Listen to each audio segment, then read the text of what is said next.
C'est l'histoire du jour, elle est étonnante, si ce n'est pas le casse du siècle, c'est sans doute celui de la décennie. À Bruxelles, des malfaiteurs ont attaqué la cargaison d'un avion sur l'aéroport, montant du butin, près de 40 millions d'euros de diamants. François Baudonnet, Tahar Nasri.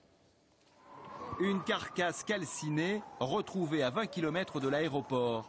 C'est l'un des deux véhicules utilisés par le commando et qu'il a abandonné dans sa fuite. Un peu plus tôt, en pleine heure de pointe, alors que des dizaines d'appareils atterrissent et décollent, deux voitures noires équipées de gyrophares bleus forcent l'entrée des pistes. À vive allure, elles se rendent près d'un avion de passagers prêt à décoller pour Zurich. 8 hommes en uniforme de policiers, mais cagoulés et lourdement armés, menacent le pilote et des convoyeurs de la Brinks. Les auteurs ont forcé la porte de chargement de l'avion et ils ont pris au moins 120 colis. 120 sacs remplis de diamants, valeur estimée du butin, 37 millions d'euros. Le hold-up dure moins de 10 minutes. Les passagers présents dans l'aérogare ne se rendent compte de rien.